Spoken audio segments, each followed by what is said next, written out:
नमस्कार। आज की इस वीडियो में हम प्लाज्मा की फिजिक्स समझने की कोशिश करेंगे। जानेंगे कि इसे प्रयोगशाला में कैसे बनाया जाता है, कि प्लाज्मा का हम कहाँ उपयोग करते हैं और भविष्य में इसका क्या उपयोग हो सकता है। तो सबसे पहला उदाहरण जिसमें प्लाज्मा का उपयोग होता है वह है फ्लोरोसेंट बल्ब्स, जैसे कि ट्यूबलाइट या CFL बल्ब।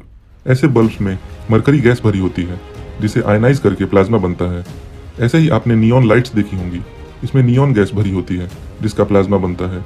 नियॉन लाइट्स के रंग को बदलने के लिए उसमें दूसरी गैसेस भी मिला दी जाती हैं। इसके अलावा प्लाज्मा का उपयोग सेमीकंडक्टर इंडस्ट्री और बहुत सारे मेडिकल एप्लीकेशंस में भी किया जाता है। भविष्य में प्लाज्मा तकनीक का प्रयोग फ्यूजन रिएक्शन द्वारा ऊर्जा पैदा करने के लिए किया जा सकता है। फ्यूजन रिएक्शन में दो नाभिक मिलकर एक भारी नाभिक बनाते हैं और इस प्रक्रिया में बहुत ही ज्यादा मात्रा में ऊर्जा उत्पन्न होती है। प्लाज्मा की मदद से इस फ्यूजन रिएक्शन को नियंत्रित करना संभव हो सकता है और निकली हुई ऊर्जा को विद्युत ऊर्जा यानी बिजली में बदला जा सकता है। अब हम समझने की कोशिश करेंगे कि प्लाज्मा कैसे बनता है। जैसे कि आप सभी जानते हैं, कोई भी चीज़ एटम्स से मिलकर बनी होती है और ये एटम्स इलेक्ट्रॉन्स, प्रोटॉन्स और न्यूट्रॉन्स से मिलकर बने होते हैं, जिसमें प्रोटॉन्स और न्यूट्रॉन्स मिलकर न्यूक्लियस या नाभिक बनाते हैं और इलेक्ट्रॉन्स इनके बाहरी कक्षा में चारों तरफ चक्कर लगाते हैं। किसी भी एटम में इलेक्ट्रॉन्स की संख्या और प्रोटॉन्स की संख्या बराबर होती है और इसलिए पूरे एटम पर कोई चार्ज नहीं रहता। पर अगर एटम से एक इलेक्ट्रॉन निकाल लिया जाए तो उसमें एक प्रोटॉन ज़्यादा होने की वजह से उस पर पॉजिटिव चार्ज आ जाता है। इस अवस्था में उसे आयन बोलते हैं और इलेक्ट्रॉन निकाल के आयन बनाने की इस प्रक्रिया को आयनाइजेशन बोलते हैं। आयनाइजेशन प्रक्रिया के लिए हमें बाहर से जो एनर्जी लगानी पड़ती है उसे आयनाइजेशन एनर्जी बोलते हैं। पर ये एनर्जी आती कहाँ से है? गैस को ये एनर्जी देने का सबसे आसान तरीका है गैस का तापमान बढ़ाना।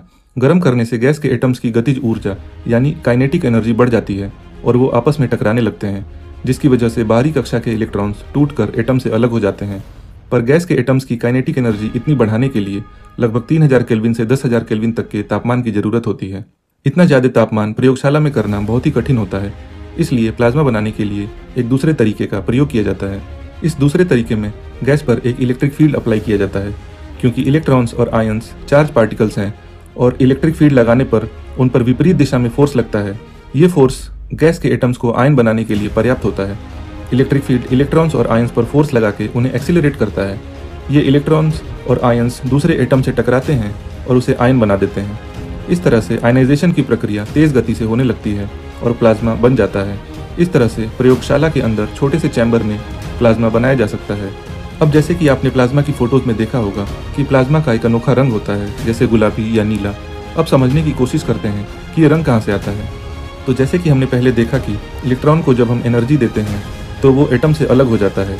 ये इलेक्ट्रॉन जब अपनी कक्षा में वापस आता है तो वो अपनी कुछ एनर्जी निकाल देता है। इस प्रक्रिया को रिकॉम्बिनेशन कहते हैं। प्लाज्मा में आयनाइजेशन और रिकॉम्बिनेशन दोनों होते रहते हैं। रिकॉम्बिनेशन के समय निकलने वाली एनर्जी अगर विजिबल स्पेक्ट्रम की सीमा में होती है तो हमें एक विशेष रंग दिखाई देता है। इस तरह से हम प्लाज्मा के रंग को देख के बता सकते हैं कि उसमें कौन सी गैस के एटम्स हैं। जैसे हाइड्रोजन गैस का प्लाज्मा गुलाबी रंग का दिखाई देता है और आर्गन गैस का प्लाज्मा लाल रंग का दिखाई देता है। वैज्ञानिकों के अनुसार हमारे संसार का लगभग 99.9% प्लाज्मा है। जैसे कि हमारा सूरज या कोई भी तारा प्लाज्मा से बने होते हैं। इंटरस्टेलर और इंटरप्लेनेटरी जगह में भी प्लाज्मा है। हमें जो लाइटनिंग या बिजली गिरती हुई दिखाई देती है या फिर ऑरोराज यानी नॉर्दर्न लाइट्स भी प्लाज्मा की वजह से ही हैं। अब ये